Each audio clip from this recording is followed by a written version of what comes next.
हैं उस स्थान से हम सब लोग यहाँ पर उपस्थित हुए हैं। और जो आज का जो आप सब लोगों का यह समुद्र रूपी संगम है, इस संगम में हम डुबकी लगा रहे हैं। तो इसका मुख्य उद्देश्य ये सब लोगों को पता ही है कि इस समय जो पंचायत चुनाव चल रहे हैं और इस कार्य के बीच में हम कहते हैं गावी देना ग्लोज करना कहते भी, क्योंकि सब लोगों का क्या है कि 5 वर्षों की जो योजना है, सीधी सी स्पष्ट बात है कि हमारे गांव सदर गांव में विगत 15 वर्षों से एक ही सरकार और एक ही परिवार की सरकार चल रही है और उनका विकास कार्य हमारी सदर गांव की जनता ने और समाज की जनता ने देख लिया।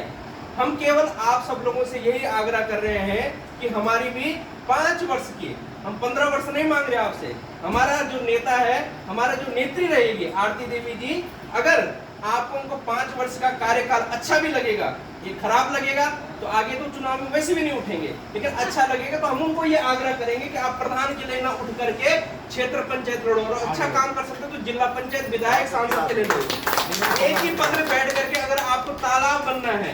15 वर्षों में तालाब बना दिया गाँव को। इसलिए हम केवल इस मतलब कोई लड़ाई नहीं है, क्योंकि हमारे गांव में सब भाई बंधु रिश्तेदार हैं, हम कोई कुछ नहीं कह रहे, लेकिन हम ये कह रहे हैं कि विकास के साथ जुड़ो। क्योंकि हम देख रहे हैं कि 5 वर्षों में जिन गांवों को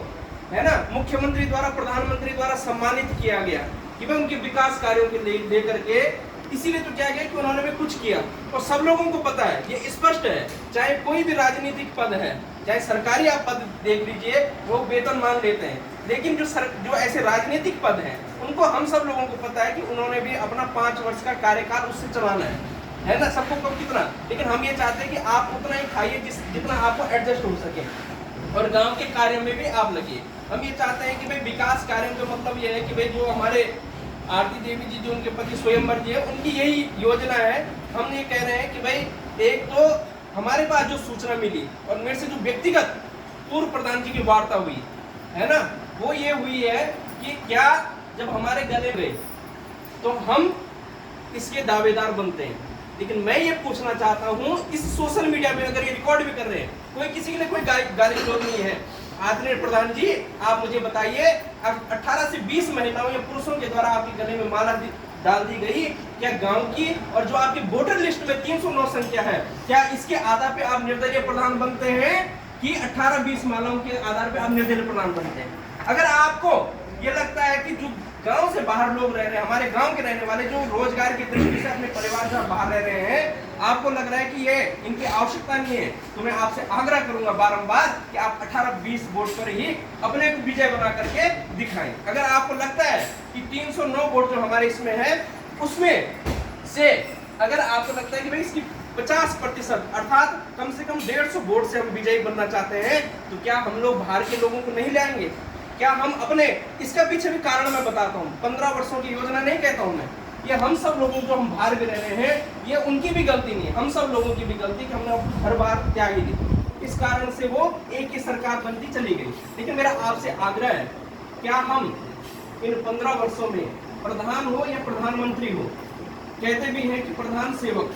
गांव का जो प्रधान होता है वो प्रधान सेवक है गांव का, अर्थात वो नेतृत्व करता है। मैं ये आग्रह करना चाहता हूं कि जो सदर गांव से लेकर के रेगा वाली रोड है, क्या आपके कार्य इन 15 वर्षों के कार्यकाल में आप उसको कार्य नहीं करवा सकते थे? विधायक में फोर्स ला करके विगत 4 वर्ष पहले मुख्यमंत्री ने शिव नागराजा के मंदिर की जब जिस दिन मेला था उस दिन घोषणा की। क्या 4 वर्षों से प्रधान मुख्यमंत्री भी सो रखा है, एक गांव का प्रधान सो रखा है कि उन्होंने इस कार्य के लिए क्यों नहीं? क्योंकि मैं विगत 2.5 से 3 वर्ष तक प्रधान जी से मैंने खुद कहा, मैंने कहा चाचा जी आप आइए देहरादून में, आदरणीय बुढ़ा जी से भी मैंने आग्रह किया, मैंने कहा जिस दिन मैं कहा मुख्यमंत्री से मिलेंगे, वन मंत्री से मिलेंगे इस रोड को लाने के लिए। क्या इससे हमारे गांव का विकास नहीं होना है? जो सदर गांव से उनाल गांव जाने में जितना समय लगता है, उतना ही समय लमगांव से सदर गांव आने में लगना अगर हमारी रेक वाली रोड बनती है। दूसरा, हम ये चाहते हैं जब हमारे यहाँ ये रोड बनेगी तो उससे जितने भी हमारे गांव के मकान हैं जो घर भी नहीं रह रहे हैं, हम उनसे भी आग्रह करेंगे कि आप अपने घर को होम स्टे बनाइए। हाथ जोड़ करके करबद्ध प्रार्थना है कि यूं कूड़ो बचाओ भाई, जो हमारे पीढ़ी पिस्तानों से हमारे पूर्वजों के द्वारा बनाए गए हैं, इन मकानों को होम स्टे बनाइए, उसको भी हम रोजगार से, क्योंकि मैं स्वयं हर महीने 10 से 15 क्लाइंट आपके मढ़भागेश्वर पर्यटन आवास गृह में भेजता हूँ, जो उनको लाभ मिलता है कि हमारे गांव के लोगों को उससे लाभ नहीं मिलेगा अगर आप सब लोग होम स्टे बनाएंगे। तो इसलिए मैं इन्हीं मुद्दों पे, गांव के रास्ते हैं, क्या हमारे गांव के रास्ते कुछ ढंग से नहीं बन सकते? घर घर मोटरसाइकिल चले जाए। गांव वालों से आग्रह करें, यार थोड़ा तेरे दुख कटने लगे पर तेरे सब सुविधा हो तो तेरे घर यार रोजगार है। हमें पता है कि ऊपर उस बैंड से, सदर गांव के उस बैंड से लेकर के चाहे आपके घर हो, किसी के घर हो, जो भाड़ा पड़ता है दूल्हे को, क्या वो अगर मोटरसाइकिल छोटी कुछ ऐसा वाहन वहां तक चला जाता, कितना आनंद हो जाता, भाड़े से तो बचता। आज हम वो जो ऋषिकेश से और सदर गांव का भाड़ा कम से कम, जो ईंट हमें 7 रुपए की पड़ती है, वो वहाँ पे 15 से 16 रुपए की पड़ रही है ना। और फिर उसके बाद ऊपर सड़क से लेकर के और घर तक पहुंचाने में वो ईंट 20 रुपए तक जा रही है। कैसे कैसे विकास होगा? इन छोटी छोटी चीजें ये। हमारा अभी सेमनागराजा का मेला आ रहा है नवंबर में, हमारा आग्रह रहेगा, और इनको भी हमने आदरणीय प्रधान जी, जो हमारे आरती देवी जी हैं स्वयंवर चमोली, उनसे भी बोला कि भाई नवंबर में जो मेला लगेगा, जैसे मुखेम में मेले के पहले दिन से अर्थात 9-10 बजे से रात्रि भजन और इस प्रकार के कार्यक्रम कराने हैं। कृष्ण जन्माष्टमी में हर वर्ष भगवान बलराम के दिव्य मंदिर में हम भागवत कथा कराने का सामूहिक हम ये चाहते हैं। देखो ऐसा है कि 100 रुपए, 500 रुपए, 1000 रुपए भगवान के नाम पे हर कोई दान कर सकता है जो बाहर रह रहे हैं, क्योंकि हम बाहर के गांव को देख रहे हैं, तथा की ध्यान ही करने लगे भाई कथा जगह जगह। क्योंकि हम गोपाल मणि जी के बालक शीतल संसार में जगह जगह कथाओं में रहता हूँ, तो वहाँ देखा क्या ध्यान ही करो, पंडित रहे पर ध्यान ही करने लगे गाँव गाँव कथा। हमारा गाँव इतना सोरख है तो भगवान नागराजा की भूमि कही जाती है ना। तो हम हर वर्ष ये योजना बनाएंगे कि कृष्ण जन्माष्टमी के उपलक्ष्य पे अपने गांव में भागवत कथा या विष्णु पुराण इस प्रकार के दिव्य आयोजन तय। गांव को भी आमंत्रण करें, सारे गांव की ध्यानियों को भी आमंत्रण करेंगे कि आप आइए ऐसे दिव्य स्थान पर। दूसरा, अपना जो दिव्य मंदिर है, हमने देखा कि वहाँ सुबह से हम आरती की कोई व्यवस्था नहीं है, तो हम आरती की व्यवस्था एक प्रमुख अर्चक वहाँ बना करके, भाई तुम्हारी जिम्मेदारी है कुछ गांव के लोगों से सहयोग लेकर के। देखो काम ऐसा होता है कि सरकार की जो योजनाएं हैं, जैसे सरकार की योजना क्या है, मुख्यमंत्री राहत कोष से हमने गरीब कन्याओं के लिए 51,000 रुपए का अनुदान है, या 15 वर्षों में हमारे किसी भी गरीब कन्या को 51,000 परिवार को मिल जाता है। हमारे गाँव में जब कोई भी कार्यक्रम हो तो इसमें पंचायत घर की शौचालय नहीं लिखी, गाँव के अंदर पंचायत घर का है ना। मरगढ़ कभी कोई गुजर जाता, मरगढ़ का रास्ता नहीं, हम तो ये चाहते हैं मरगढ़ का रास्ता बने, और जहाँ पे हमारा मरगढ़ का वहाँ पे वो स्थान बने कि कभी बारिश हो रही है तो एक छतरी तो लगी होता है ना, वो दिव्य स्थान बने, उसको भी मजबूती दी जाए। गांव के रास्ते से लेकर के भगवान नागराजा का जो ये बलराम जी का जब मेले के दिन रास्ता चलता है, उस रास्ते को दिव्य और भव्य बनाओ, है ना। ऐसे कुछ छोटे छोटे से काम है। और जो गांव के बाहर भी लोग रह रहे हैं, उनसे भी मेरा आग्रह है कि हमारे जो इन 5 वर्षों में हम कोई बड़े बड़े योजनाएं नहीं लाएंगे, लेकिन जो राज्य सरकार, केंद्र सरकार की योजनाएं हैं, उनको हम घर घर पहुंचाएंगे। दूसरा, जो बाहर लोग रह रहे हैं, चाहे आधार कार्ड हो, चाहे पैन कार्ड हो, चाहे वोटर ID हो, चाहे राशन कार्ड हो, आज हमारा जो राशन कार्ड का जो विषय है वो आप सदर गांव से पोखरी पहुंचा, पोखरी से आज मुखेम पहुंच गया है। तो ये धीरे धीरे मुझे लगता है घंडियाल गांव, हेराल गांव, दिन गांव होते हुए कहीं लमगांव न पहुंच जाए, इसलिए उसको पुनः अपने सदर गांव में वापस करने के लिए इन्हीं 1 वर्ष का 6 महीने के अंदर अंदर हम पूरा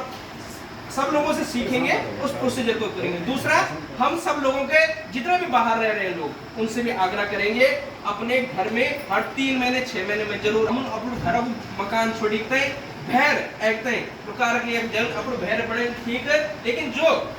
पढ़ने की दृष्टि से आ रहे हैं उनसे भी मैं आग्रह करूं कि अपने घर के बल की फर्श को घिसना छोड़ दिया, लेकिन बाहर किराए में रहकर लोगों के मकान को सजाना हमने सीख लिया, इसलिए अपने घरों को भी सजाइए। इसके लिए मैं आपसे आग्रह करता हूं कि आप अपने घर में वो कीजिए। शिक्षा की दृष्टि से हम सोचते हैं, मैंने इन 5 वर्षों में उनसे भी कहा और हम भी प्रयास करेंगे, व्यक्तिगत रूप से भी सभी लोगों से आग्रह करेंगे, जिसकी जहाँ तक सिफारिश है कि प्राथमिक चिकित्सा केंद्र सदर गाँव के अंदर होना चाहिए। क्यों जाएगा भाई वो हेराल गाँव, क्यों जाएगा वो दीन गाँव? प्राथमिक स्वास्थ्य केंद्र। शिक्षा की दृष्टि से हम श्री कमल नारायण प्राच्य विद्या संस्थान तो खोल ही रहे हैं, उसमें भी हम पूरे केवल सदर गांव के लेकर के नहीं चल रहे, अंतरराष्ट्रीय स्तर पे उस पर काम चल रहा है, और इस नवंबर से उसकी भूमि भवन बनने का कार्यक्रम भी होना है, ठीक है ना। और मैंने उस स्थान के लिए 1ली कक्षा से 5वीं कक्षा तक संस्कृत पाठशाला का रजिस्ट्रेशन भी करा दिया। जो लोग कहते हैं कि यहाँ स्कूल नहीं चल सकता है, वहाँ मैं आप लोगों को सच में हृदय से बता रहा हूँ, वहाँ संस्कृत का विश्वविद्यालय चला करके दिखाऊंगा उस सदर गांव के अंदर। लोग कहते थे जो मुझे, अरे यक्को औंध भाई ये मड़वाई शॉर्ट, लेकिन विगत 2022 से लेकर के आज तक हमने 4 शिविर लगाए, लेकिन 8 राज्यों के लोग वहां पे संस्कृत शिक्षण के लिए आ रहे हैं, अनुदान कर रहे हैं, दान दे रहे हैं, है ना। तो जब बाहर के लोग आकर के हमें जागरूक करते हैं, अरे हम क्यों जागृत नहीं हुए, ऐसी छोटी छोटी चीजों को देख करके हम छोटे छोटे विजन। और दूसरा मैं आपसे भी आग्रह कर रहा हूँ, मैं सबके नंबर भी नोट कर रहा हूँ पूरे, मैं ये नहीं लोग मुझे बनाए, मैं ये कहता हूँ कि 309 मतलब 309 लोगों के नंबर लूंगा, एक ग्रुप बनेगा, उसमें ऐसा नहीं कि मेरे अलावा और या प्रधान के अलावा और कोई कुछ नहीं लिख सकता, जिसको मतलब प्रधान को उसमें सूचना लिख देगा, किसी को कुछ पूछना उसको व्यक्तिगत नंबर, अर्थात केवल उसका जो मास्टर होगा वो केवल प्रधान ही उस पर सूचना डालेगा और किसी का कोई प्रत्युत्तर नहीं हो सकता है। इसलिए हम ये करेंगे कि भाई हम योजना बनाएंगे, अर्थात कोई काम आया, हमने उसको बोला 3 महीने की टारगेट है, हमने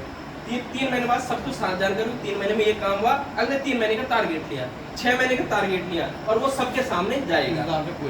इतना मेरा आप सबसे आग्रह है कि हर चीज की सूचना हर व्यक्ति तक पहुंचेगी, हर व्यक्ति जानेगा कि हमारे गांव में कुछ हो रहा है। मैं यही तो चाहता हूं, हम पूर्व प्रधान से भी यही आग्रह करते हैं कि निवेदन करते हैं कि जिस प्रकार से हम अपने 5 वर्षों की योजना आपके सामने रख रहे हैं, वो भी अपने 15 वर्ष की योजना इसी सोशल मीडिया के माध्यम से हम सब लोगों के मध्य में रखें कि हमने 15 वर्षों में अपने गांव के विकास के लिए क्या क्या कार्य किए और किस कारण से हमारे गांव को, है ना, आदर्श मुख्यमंत्री के द्वारा घोषित क्यों नहीं किया गया, ये विषय प्रधान अवश्य हमारे बीच में रखें, क्योंकि 15 वर्ष उन्होंने कार्य किया और 15 वर्ष में आदर्श गांव नहीं बना। अरे धिक्कार है हम सब लोगों के लिए, ग्राम वासियों के लिए भी जो बाहर रह रहे हैं, अंदर रह रहे हैं, कि हम 5 वर्ष का जो बताया तुमने लिखवार गांव का 5 वर्ष में काम कर रहा और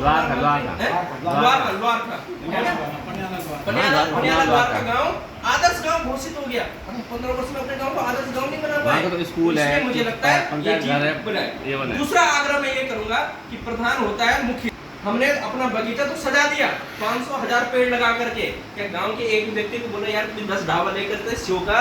मेरे को वो आपत्ति नहीं कि उन्होंने बागीचा लगाया। हम चाहते हैं कि हमारे हर गांव में जब वहाँ पे सेब होता है तो क्यों नहीं हर गांव के लोगों ने सेब के पेड़ लगा रखे, जो गांव में रह रहे हैं कम से कम वो तो लगा सकते हैं, क्यों नहीं कीवी के पेड़ लगाए हुए, कीवी होता है हमारे गांव में, कितना महंगा बिकता है, क्या उद्यान के क्षेत्र में हमारे गाँव में काम नहीं हो सकता है। दूसरा हम ये आग्रह कर रहे हैं कि जो जा रहे हैं ना, मैं उनसे भी ये आग्रह करूंगा कि मैंने पहले भी कहा था कुछ लोगों को, अगर हम सब लोग पहल करें कि जो गांव में रह रहे हैं वो 1 भैंस की जगह 2 भैंस पालो और 2 भैंस भी पाल करके वो सब लोग दूध मुझे बेचो, मैं सारे गांव का दूध लेने वाला हूं और उसको गांव गांव में घर घर में बेचने के लिए तैयार हूं। इसलिए वो डेयरी की व्यवस्था भी हम कर सकते हैं। क्या हम लोग जो बाहर से लोग आते हैं वो सब लोग सोचते हैं गाँव में कितना अच्छा दूध होगा, है ना, गौ जरूरत है दूध तो पियोला, लेकिन वो पैसे की कमी नहीं है लोगों के पास में, लेकिन उसका व्यवस्था बनानी पड़नी है, एक प्रणाली बनती है, कार्यकाल बनता है। इसलिए मेरा आपसे आग्रह है, ये छोटी छोटी चीजें जिससे कि हमारे क्षेत्र का भी विकास होगा, गांव का विकास होगा, क्योंकि जो हमारा नारा है सबका साथ सबका विकास, लेकिन सबका साथ सबका विकास तभी होगा जब हम उन पहलों पे काम करें, सहयोग करें, चाहे रास्ते से लेकर के हो, चाहे भगवान का रास्ता हो, मरघट का रास्ता हो, चाहे खेतों में जाने वाली नहरें हो, उनको भी सुव्यवस्थित बनाएं, रास्ते को सुव्यवस्थित बनाएं। और हम सब लोगों क्या यही कहना है कि जितने लोग, बहुत सारे लोगों का वोटर लिस्ट से भी नाम हट रखे हैं कि सब लोग, अब नई जो अभी हाई कोर्ट का भी आदेश आ गया है, लेकिन आगे के लिए हम इसको व्यवस्थित करेंगे कि सभी लोग अपना जो ये क्या बोलते हैं वोटर आईडी कार्ड है वो गांव का बनाए, शहर का ना बना करके अपने गांव का वोटर आईडी बने वहीं से। ये छोटी छोटी चीजें, लेकिन हर व्यक्ति के मन में जब गांव से प्रेम होगा तब उस पलायन को रोक सकते हैं। और पलायन को रोकने के लिए छोटी छोटी योजनाएं लानी पड़ेगी, छोटे छोटे काम करने पड़ेंगे, क्योंकि हमने बड़े बड़े लोगों को देख लिया। इसलिए एक बार मेरा आप समस्त लोगों से, सदर गाँव के समस्त ग्राम सभा के लोगों से आग्रह है, निवेदन है, केवल मात्र 5 वर्ष के लिए सेवा का अवसर दीजिए। आरती देवी जी को अनाज की बाली पर मोहर लगा करके 24 तारीख को आप सब लोग अपना आशीर्वाद देंगे तो हमारा गांव किस प्रकार से पल्लवित और पुष्पित होगा आप सब लोगों के आशीर्वाद से। आप 5 वर्ष बाद हमसे जरूर पूछना कि वासुदेव तूने उस दिन वो स्वयंवर के नाम से एक वीडियो बनाई थी, इसका उत्तर कौन देगा, तो उस दिन भी मैं आपको खड़ा मिलूंगा कि इसका उत्तर ये है। क्योंकि हम स्वयं, मैं कहता हूं कि स्वयंवर ही प्रधान नहीं है, एक एक व्यक्ति सदरगांव का प्रधान है, अगर वो हम सब लोगों का सहयोग करता है। इसलिए सबको सहयोगी बनाइए, सबको जोड़ करके रखिए। जय तु संस्कृतम, जय तु भारतम, जय तु भगवान श्याम नागराज, जय सदरगांव। कुछ नहीं है, आप लोग जाओ, इसमें आप पहले जाओ। क्या इस